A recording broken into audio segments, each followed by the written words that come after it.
And when you've got something that you're just so fixated on that you really want to do, then giving up the annual shoe purchases or buying that next car become less important because you want to apply the dollars towards pursuit.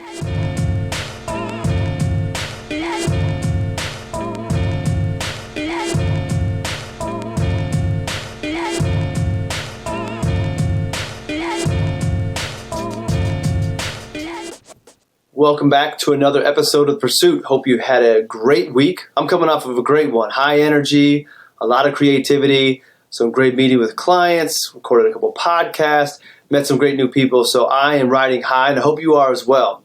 I'm trying to keep this one a little short since it's Friday, and I think that the Fridays are going to be less in between. I've got so many things in my notebook that I want to discuss with all of you as we go on that I think that the Pursuit's going to be back regular on Fridays for the foreseeable future, given everything I have to talk about. So there was a post I saw on Instagram today from a gentleman who goes by Wealth Squad Chris. I follow Chris over on Twitter. Just now started following him on Instagram today because I saw this post in somebody's story. But I liked it, shared it in my story, and I thought it'd be a great conversation piece for today's episode of The Pursuit, just to kind of get us thinking about where we're going on our pursuit, and more importantly, our why and what matters the most.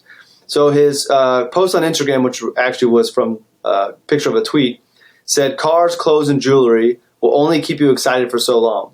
As you mature, you'll realize the real wealth is your health, relationships, freedom, quality of decisions, ability to express yourself, and be proud of what you see in the mirror." Very, very, very pursuit related. And obviously the philosophy behind pursuit is not unique to me. I just believe in it so much I can't quit thinking and talking about it that I want to build a company around it. But I think it's really important that I can bring the financial advisor lens to this post as well, because I see it a lot of times that when we're younger in our career, and some of us don't outgrow whatever, but when we're younger in our lives in our earning career, we tend to spend and buy things that we've always wanted to have that we never could have before. Now that all of a sudden we have access to more money, there's things we want to buy, whether it's we want to buy it because we want it or because we see somebody else who wants it and we're trying to keep up with the Joneses. Nonetheless, we end up buying things that are sometimes more expensive, but don't really bring us a lot of happiness. That's why we buy another pair of shoes. That's why we buy more clothes. It's not that we need more. Truthfully, we only need one pair of shoes, a couple shirts, some pants to just get by if we were really cutting things down to the minimal things that we need. But, we like to express ourselves. I like to express myself through the way that I dress. I love the saying, look good, feel good, be good. And for me, dressing in the way I think looks good, it makes me feel better and ultimately be good. So while I don't need more clothes, I tend to have more clothes because I like to express myself through them. But even then, I'm getting now to where I'm like, I don't really need more clothes. I have enough to express myself and feel good about myself. So I don't really want to spend more money on that. So take your pick. It could be clothes, it could be jewelry, it could be cars, it could be shoes, a number of things. It doesn't matter what it is for you, but I think that as time goes on, you're going to realize that those don't bring you as much happiness as you thought they did. And I just think it's a natural maturing as we go on, because what you also realize is having those things doesn't necessarily mean that you have the life that you want.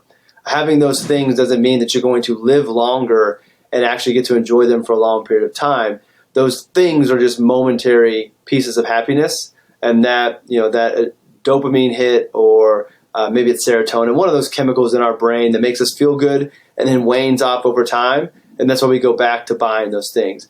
And as you get older and you see people pass away, or you begin to realize that these material things don't mean as much, is when you start to focus on, well, what matters the most? Well, for me, it's my time, it's being with my family, it's being able to express myself, it is continuing to work with my clients. Like, those are the things that matter the most. It's not the stuff. So I think that this is going to be a part of a lot of our pursuits, because in order to continue to pursue the thing that we want that's going to make us the happiest, chances are we may have to make some changes within our budget to pursue that. And when you've got something that you're just so fixated on that you really want to do, then giving up the annual shoe purchases or buying that next car become less important because you want to apply the dollars towards pursuit. Or maybe you want to apply the time that would need to go in to buy those things towards whatever it is that you're pursuing. So this is a very true statement that as we get older and we mature, we realize those things that we thought defined success really don't. And there's nothing wrong to have nice things. Like, I'll never stop buying things that are nice, but I'm going to buy less of them as time goes on. I don't really need any more Jordans. So my Jordan collection is capped.